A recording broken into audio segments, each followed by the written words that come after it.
ഞാനൊരൊറ്റ clip മാത്രം കേൾപ്പിച്ചു തരാം. മുജാഹിദുകൾ എങ്ങനെയാണ് സാധാരണ ജനങ്ങളെ പറ്റിക്കുന്നതെന്ന് അതിലൂടെ തന്നെ ചിന്തിക്കുന്നവർക്കും ബുദ്ധിയുള്ളവർക്കും മനസ്സിലാക്കാൻ എമ്പാടും ഉദാഹരണം ഉണ്ടാവും. ഇത് അള്ളാഹ് പറഞ്ഞതാണ്. അള്ളാഹു അല്ലാത്തവർ ആര് വിളിച്ചാലും അവനത് തെളിവില്ലാന്ന് അള്ളാഹ് പറഞ്ഞാൽ പിന്നെ അള്ളാഹിനെ വെല്ലുവിളിക്കാൻ നമ്മളായിട്ടില്ലല്ലോ. മൗലവി ഉറക്കെ ഓതിയ ആയത്ത് നിങ്ങൾ എല്ലാവരും ശ്രദ്ധിച്ചല്ലോ, അതിനർത്ഥവും നിങ്ങൾ ശ്രദ്ധിച്ചല്ലോ.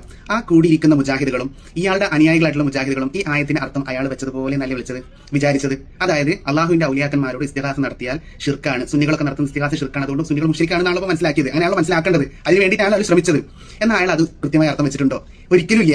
അങ്ങനെ കൃത്യമായ ഒരു അർത്ഥം വെക്കാൻ അയാൾ വന്നു, പക്ഷേ അയാൾ എന്തായാലും തന്ത്രപൂർവ്വം അത് ഒഴിഞ്ഞു പറയുക ചെയ്തത്. നമുക്കൊന്ന് നോക്കിയേക്കാം, വേർഡ് ബൈ വേർഡ് അർത്ഥം വെക്കട്ടോ.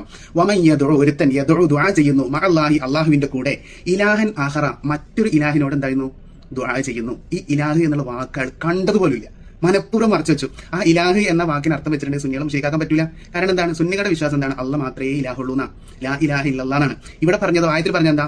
അള്ളാഹു അല്ലാതെ മറ്റൊരു ഇലാഹ് ഉണ്ട് എന്ന് വിശ്വസിക്കുന്ന ആളെ കുറിച്ചാണ് പറഞ്ഞത്. വമൻ യദഉ മഅല്ലാഹി ഇലാഹൻ ആഖറ, മറ്റൊരു ഇലാഹിനെ അള്ളാഹുവിന്റെ കൂടെ ദുആ ചെയ്യുന്ന ആളുകൾ. എത്ര കൃത്യമായിട്ടാണ് ആൾക്കാർ വഞ്ചിച്ചത്. ആ കാര്യത്തെ അള്ളാഹുവിന്റെ ഔലിയാക്കന്മാരോട് ഇസ്തിഗാസ ചെയ്യുന്നതിന്റെ ആളുകളുടെ മേലേക്ക് എന്ത് അർത്ഥം വെക്കുന്നില്ല. ആരെ വിളിച്ചാലും അപ്പൊ മൗലവിയെന്ന് വിളിച്ചു കഴിഞ്ഞാൽ അതും ശിർക്കാ. അള്ളാഹ് നിങ്ങൾ പറഞ്ഞു പ്രകാരം ആരെ വിളിച്ചാലും നിങ്ങൾ അർത്ഥം വെച്ച്, അപ്പൊ പിന്നെ മൗലവിയെന്ന് വിളിച്ചാൽ അതും ശിർക്കാവൂലേ?